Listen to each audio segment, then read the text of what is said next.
Assalamualaikum warahmatullahi wabarakatuh.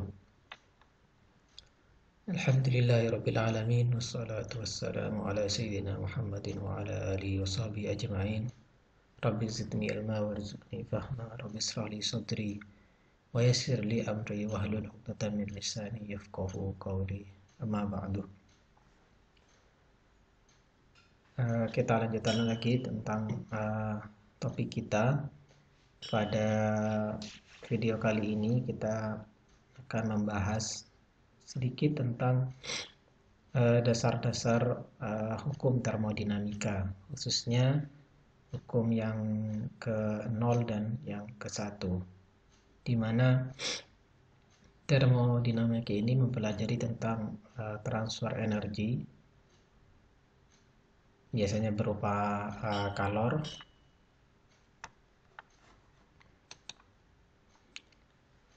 Jadi termodinamika itu adalah mempelajari tentang penyimpanan atau pengubahan dan transfer sebuah energi, dalam hal ini berupa kalor atau perpindahan panas dari suatu sistem ke lingkungan ataupun dari lingkungan ke sistem. Nah, perpindahan energi ini berupa dalam bentuk kerja, dalam hal ini bisa menghasilkan kerja, yaitu kalau di contohnya misalkan kalau kita punya benda padat atau cair, kalau kita panaskan, di situ ada transfer energi kalor atau panas. Itu akan mengakibatkan kerja berupa tumbukan dari antar partikelnya. Tentu kalau dari padat kita panaskan, itu bisa menjadi cair, ataupun kalau cair kita panaskan, karena semakin banyak partikel yang bertumbukan di suatu zat tersebut, maka dia akan berubah dari cair menjadi gas. Nah, kalau secara kasat mata itu tidak bisa diamati, maka harus ada salah satu indikator atau yang mewakili transfer energi tersebut, yaitu bisa kita lihat temperaturnya. Jadi dengan perubahan temperatur kita akan tahu mewakili untuk berapa energi yang ditransfer. Misalkan dari contoh proses pemanasan zat tersebut.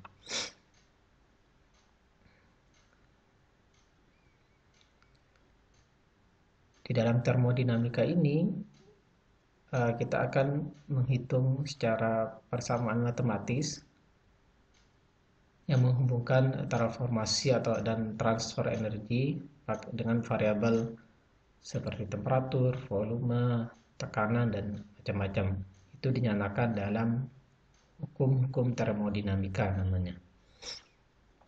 Ada berbagai macam hukum termodinamika, yaitu ada hukum ke-0, 1, kedua, dan ketiga. Namun pada pertemuan kali ini pada video kali ini kita hanya membahas dua hukum pertama, yaitu hukum ke-0 dan hukum ke-1. Yang pertama yaitu mendefinisikan tentang temperatur, dan yang kedua tentang energi.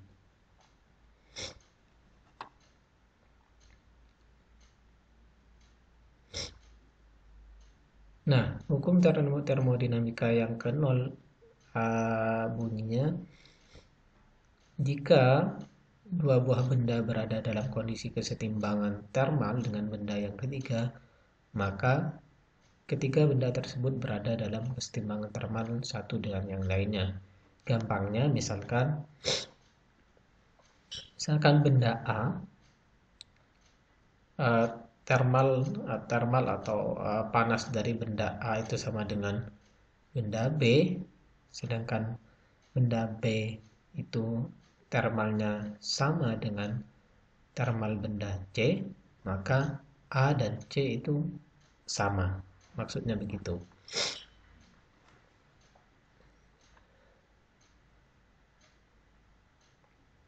Nah, contoh lain misalkan ini,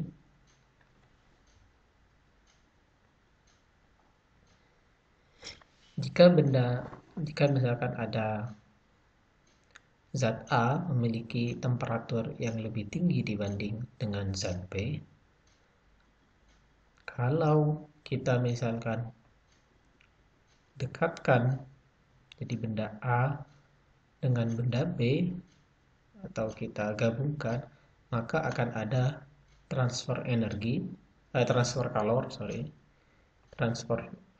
kalor dari zat yang memiliki kalor lebih tinggi ke zat yang memiliki kalor yang lebih rendah, sehingga akan terbentuk kesetimbangan di mana sekarang menjadi zat A dan zat B atau benda A dan benda B itu berada pada kesetimbangan termal, jadi menjadi sama temperaturnya. Yang awalnya yang merah ini lebih panas, yang ini lebih dingin. Kalau digabungkan maka akan ada transfer energi berupa panas antara A ke B, sehingga benda A dan B ini memiliki kesetimbangan termal yang sama.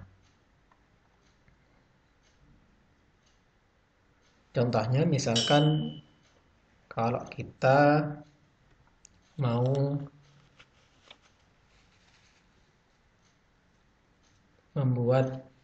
mau mandi misalkan, atau ini tap water, ini untuk air hangat dan ini untuk air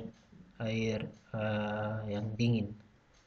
Misalkan kalau kita mau mandi air hangat, kita akan mencampurkan air yang panas ini, air yang suhunya sangat panas, dan air yang suhunya dingin, sehingga air yang suhunya panas akan mentransfer kalor ke air yang suhunya dingin, lalu akan terjadi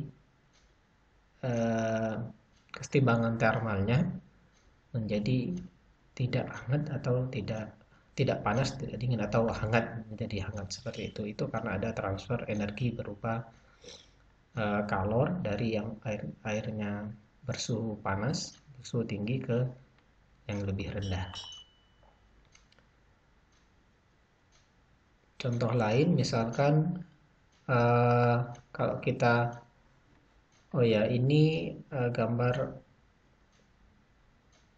pemandian air panas di Budapest.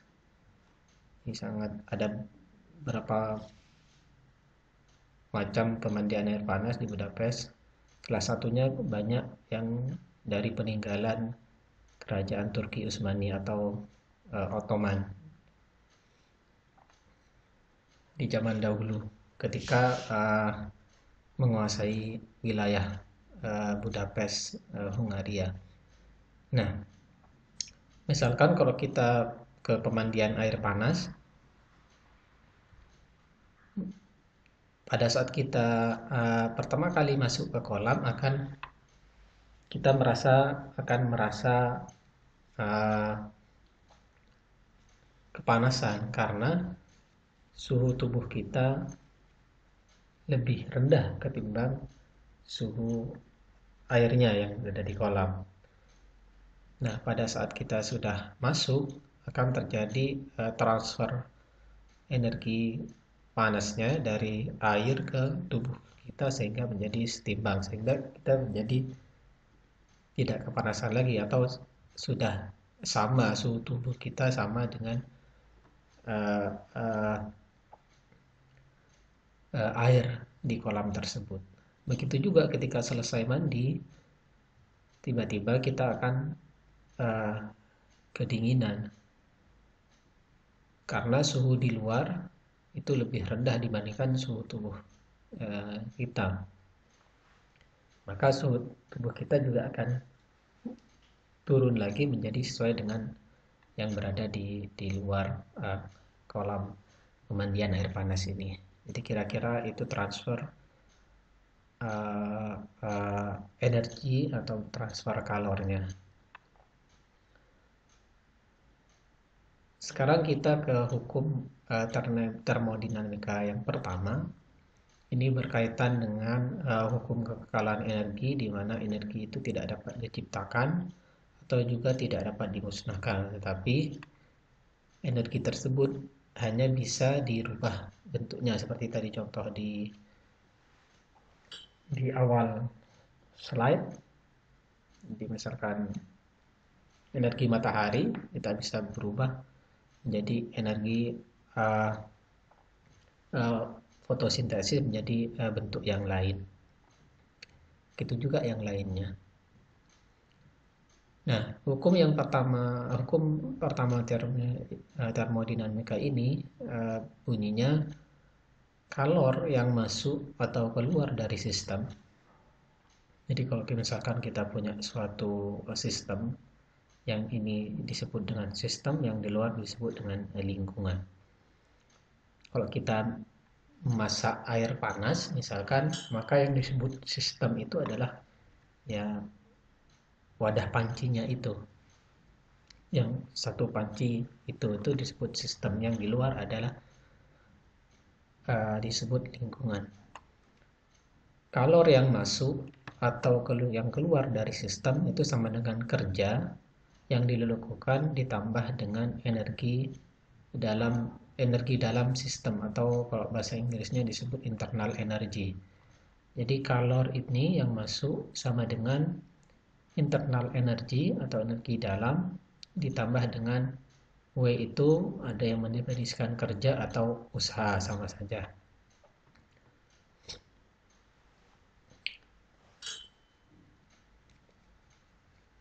Maka kalor yang kalau misalkan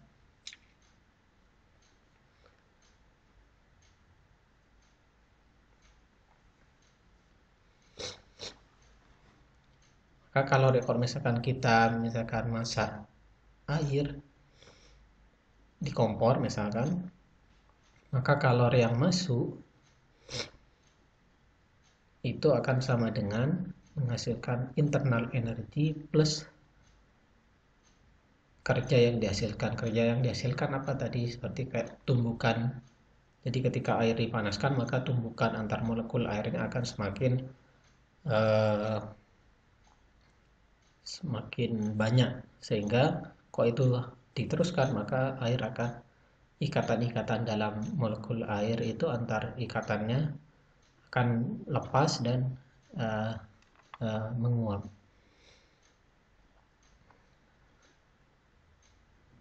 Nah, sekarang kita perhatikan kalau misalkan kalor itu masuk ke sistem, maka Q ini diberi tanda positif. Jadi kalau misalkan kita memanaskan air, memberi pemanas pakai kompor misalkan, maka itu kalor yang kita masukkan ke dalam sistem, sehingga Q ini menjadi positif.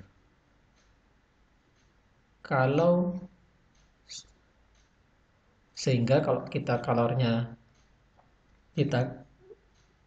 masuk ke sistem, maka sistem ini akan menghasilkan kerja, sehingga W-nya menjadi positif. Tapi sebaliknya, kalau misalkan kalor ini keluar dari sistem, contohnya misalkan kita punya air panas, kita dinginkan, taruh di udara misalkan, sehingga dalam proses pendinginan tersebut maka panas di dalam air panas itu, misalkan 1 gelas air panas akan keluar dari sistem. Maka misalkan ini saya punya 1 gelas air panas,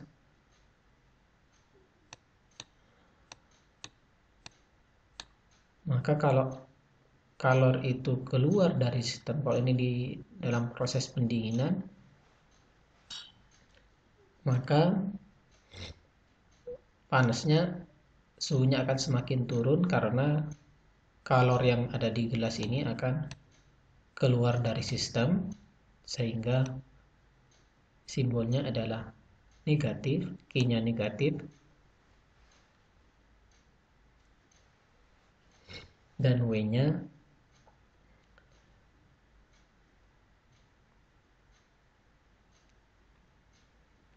menjadi negatif.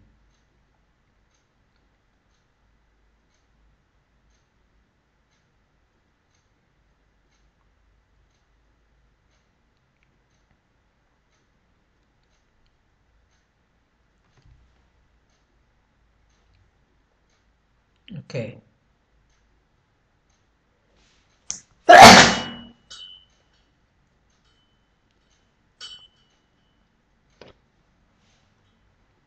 Jadi ini contoh yang tadi kita bahas. Jadi kalau misalkan kita kalornya kita bisa kita berikan ke sistem, maka Q menjadi positif. Tapi kalau proses pendinginan seperti ini, maka Q-nya menjadi negatif. Seperti kayak misalkan air atau minuman ditaruh di kulkas, maka kalor yang ada uh, di dalam minuman itu akan keluar, sehingga menjadi kalornya turun. Jadi Q-nya menjadi negatif. Nah, tadi dalam persamaan kalor tadi sama dengan energi dalam atau internal energi ditambah dengan kerja. Nah, energi dalam sendiri itu berupa energi kinetik dan energi potensial antar atom-atom atau molekul penyusunnya. Misalkan kita punya zat padat, ini cair, maka setiap benda itu sebenarnya memiliki energi kinetik atau energi potensial pada tumbukan antar molekulnya. Cuman kalau misalkan padat, itu energi kinetik dan energi potensialnya sangat rendah. Lalu dalam bentuk cair itu lebih tinggi dibandingkan zat padat, tumbukan antar molekulnya. Kalau misalkan dia dalam bentuk gas, maka ini tumbukan atau energi tumbukan antar molekul atau antar atom-atomnya akan semakin besar, atau disebut energi kinetik dan energi potensialnya. Sehingga delta U atau delta energi dalam itu sama dengan U2 minus U1. Misalkan pertama dia dalam bentuk cair lalu dipanaskan, sehingga dia tumbukan antar molekulnya semakin besar dan berubah dari cair menjadi gas, sehingga delta U sama dengan energi dalam bentuk gas tadi dikurangi dalam bentuk cairnya. Itu untuk menghitung energi dalamnya. Nah, kita bedakan delta U itu dalam dua bentuk, ada gas monoatomik dan diatomik. Kalau diatomik misalkan contohnya seperti O2 seperti itu. Atau kalau diatomik misalkan helium golongan 8 kalau tidak salah, ini monoatomik. Maka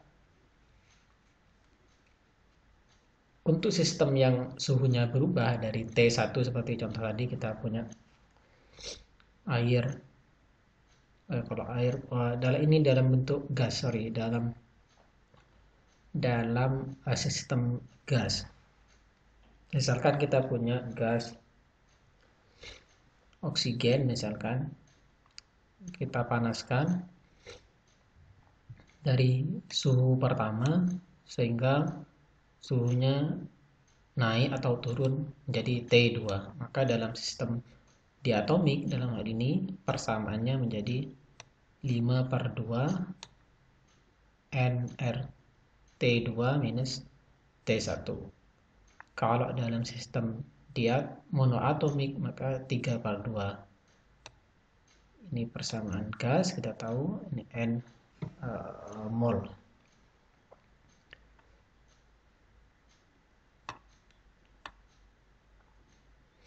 Nah, kita sudah punya persamaan delta U untuk monoatomik dan untuk diatomik. Selanjutnya W, kerja atau usaha. Bagaimana menghitung W tadi? Karena persamaan kalor tadi, kalor sama dengan delta U plus W. Nah, untuk persamaan U kita bisa hitung tadi, sedangkan W kita bisa lihat misalkan suatu dari ini dalam sistem gas ya, misalkan suatu gas O2 atau helium atau yang lain, kita rubah volumenya. Ini volume pertama, lalu kita kasih R, kita kasih gaya atau force menjadi volume ini sebanyak dx, maka persamaannya bisa diturunkan dari diferensial W, diferensial kerja sama dengan F, force yang diberikan dikali dengan dx. Dx ini jaraknya sini. Kita juga punya persamaan P, tekanan sama dengan force per luas area, atau F sama dengan force kali area ini. Kalau kita substitusikan ini ke persamaan ini, diganti F-nya, maka menjadi diferensial W sama dengan tekanan dikali luas area dikali dx. Maka ini dx ini sama dengan ya ini jadi dv, sehingga diferensial W menjadi sama dengan P kali diferensial volume, lalu kita integralkan antara W0 sampai W dan V1 ke V2 sehingga kita bisa punya persamaan ini. Tidak usah terlalu pusing penurunan rumusnya, yang penting kita tahu rumusnya diperoleh dari mana. Jadi ini rumus akhir dari W atau kerja atau usaha itu sama dengan W sama dengan tekanan dikali volume yang kedua dikurangi volume yang pertama, atau W sama dengan P delta V. P ini dalam bentuk N per meter persegi, sedangkan delta V-nya dalam bentuk liter, dan W-nya satuannya dalam bentuk joule. Nah, kita sudah tahu untuk persamaan U dan W, sehingga kita bisa menghitung energi kalornya. Nah, ada beberapa proses termodinamika, ada 4 macam. Dalam sebuah sistem termodinamika, yang pertama disebut dengan proses isohorik, di mana pada proses ini, pada keadaan ini,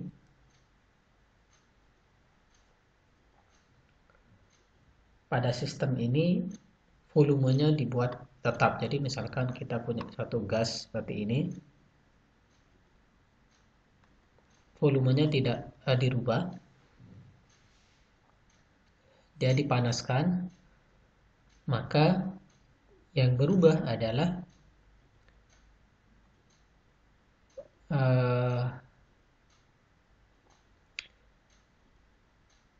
kalau suhunya kalau volumenya tidak berubah, artinya V1 sama dengan V2, sehingga dari persamaan W tadi kita lihat W-nya sama dengan 0.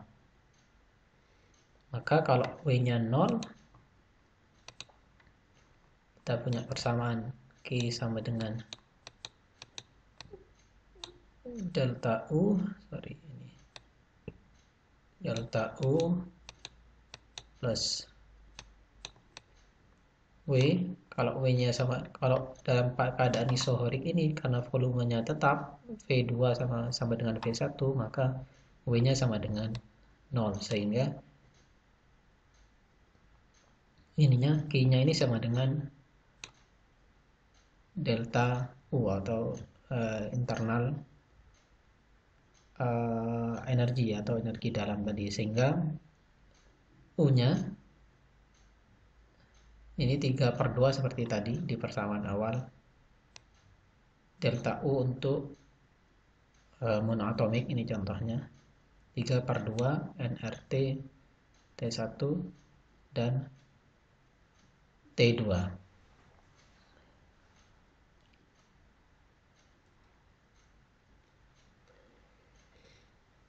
Nah, atau kalau kita ambil dari gabungan hukum Boyle dan hukum Charles ini, maka kita bisa hitung dari grafik ini, kita lihat V-nya tidak berubah. Yang berubah adalah pasti kalau dipanaskan tekanan di sini akan semakin naik, maka dan temperaturnya sebelum dan sesudah pemanasan pasti berbeda, sehingga kita bisa juga hitung tekanan pertama atau tekanan berikut atau persamaan ini P2 per T1. P ini adalah tekanan akhir per temperatur akhir sama dengan tekanan awal per temperatur awal kalau kita mau menghitung tekanan akhirnya ataupun yang lainnya dari persamaan ini.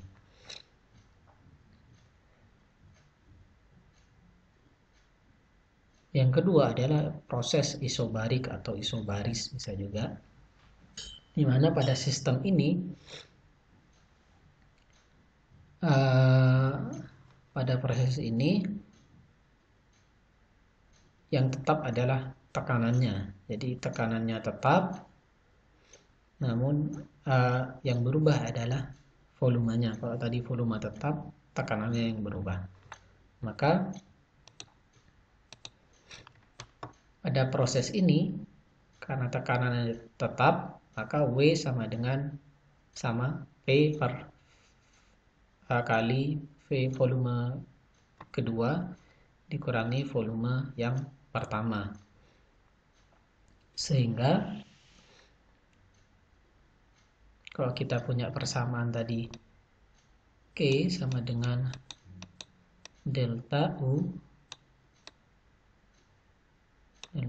plus W,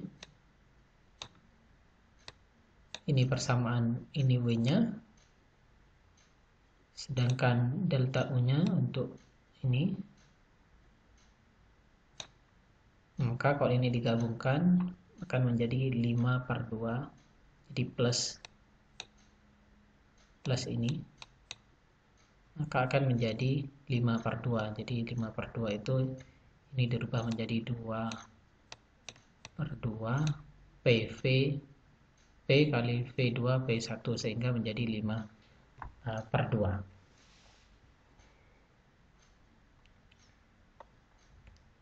Dalam hal ini juga kita bisa hitung volume kedua dengan persamaan volume akhir per temperatur akhir.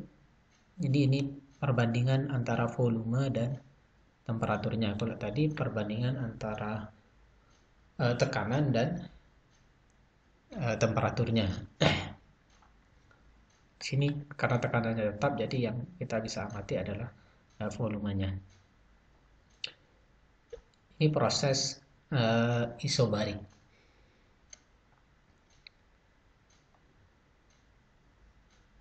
Nah, sedangkan untuk isotermal, ada proses isotermal, itu proses perubahan keadaan sistem terjadi pada suhu tetap. Ini yang tetap adalah T-nya. Maka kita bisa turunkan dari persamaan gas ideal ini.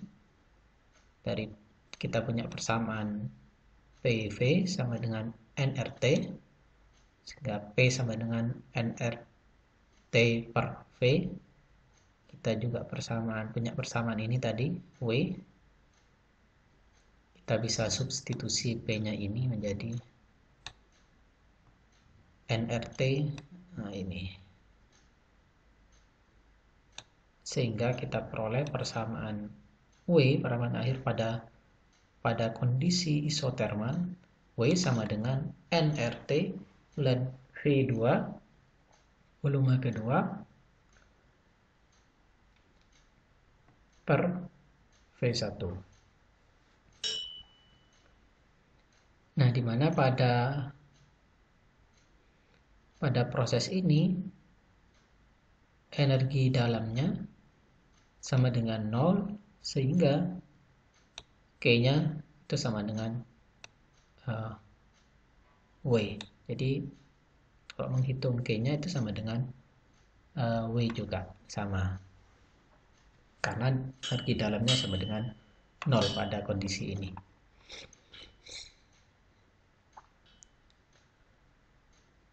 Oke, yang terakhir adalah proses adiabatik, di mana pada proses ini tidak terjadi perpindahan kalor baik dari sistem ke lingkungan ataupun dari lingkungan ke sistem. Pada kondisi ini persamaannya P1 per V1 pangkat ini. Ini namanya tahapan laktase, di mana persamaan adalah kapasitas kalor pada tekanan tetap dan kapasitas kalor pada volume tetap. Pada situasi ini atau pada sistem ini, K-nya sama dengan 0, sehingga karena K-nya sama dengan 0 tadi, kita lihat persamaan K sama dengan delta U plus W. Sehingga karena ininya adalah 0, maka delta U sama dengan min W. Jadi itu 4 proses termodinamika. Ada isohorik, isobaris, isotermal, dan yang terakhir adalah proses adiabatik.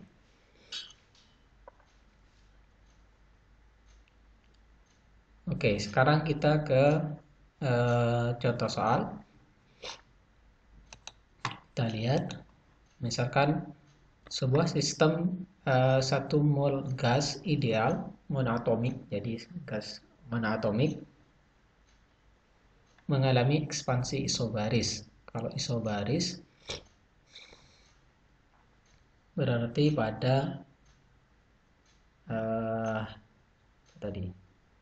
isobaris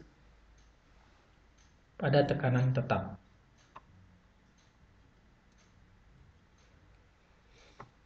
Tekanannya adalah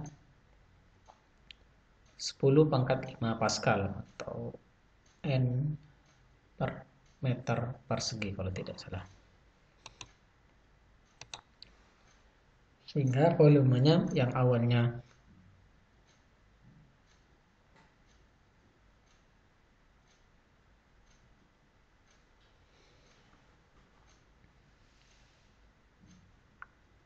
berubah menjadi 2 kali volume awal. Bila volume awalnya 25 liter, sehingga kalau 2 kali menjadi 50 liter, maka kalor yang diserap gas pada proses ini adalah, jadi berapa kalori yang diserap oleh gas, kita punya persamaan V1 25 liter, atau bisa menjadi 2,5 kali 10 pangkat minus 2 meter kubik atau liter.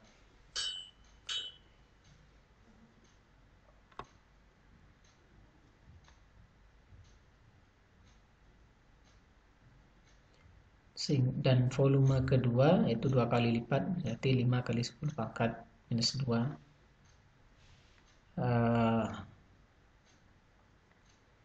ini pangkat 2.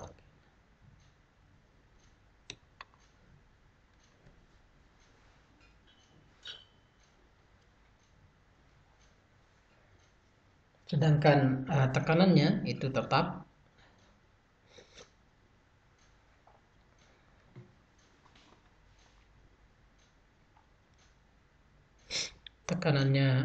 tetap 10 pangkat 5.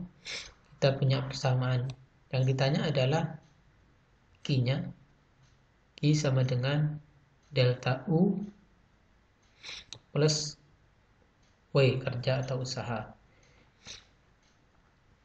Delta U kita untuk gas monoatomik, kita punya persamaan tadi di awal. Delta U-nya adalah ini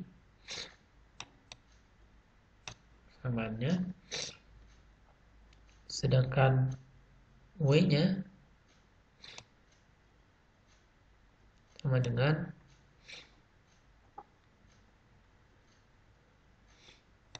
P sama dengan volume 2 kurangi volume 1. Itu untuk W ini, delta V. Sehingga kalau kita gabungkan ini tadi, persamaan tadi, jadi 5/2 P delta volume. Kita masukkan P-nya ada, ini volume kedua, ini volume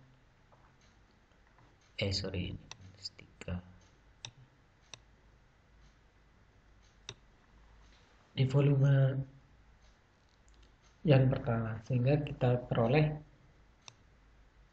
kalori yang diserap itu berupa 6.250 joule. Itu untuk menghitung kalor pada proses isobaris atau isobarik. Contoh yang kedua, kita lihat juga sebanyak 2 liter atau 2 meter kubik gas helium bersuhu 27 derajat Celcius dipanaskan secara isobarik pada tekanan tetap sampai suhunya menjadi 77 derajat Celcius. Jika tekanannya, jadi kalau kita punya misalkan anggap ini dipanaskan helium, awalnya suhunya 27, lalu dipanaskan pada tekanan tetap sehingga suhunya menjadi 77 derajat Celcius. Lalu tekanannya, jika tekanannya 3 kali 10 pangkat 5, maka berapa usaha yang dilakukan oleh gas tersebut? Kita punya volume 1 sama dengan 2 meter kubik, T1 27, T2 77 derajat Celcius atau 350 Kelvin seperti ini. P-nya ada. Kita punya persamaan P adalah ini. W sama dengan P V2 minus V1. Kita punya V1 ada, V-nya ada. Yang ditanya adalah W-nya. Namun kita tidak punya volume keduanya. Maka kita hitung dari persamaan ini tadi, perbandingan tadi.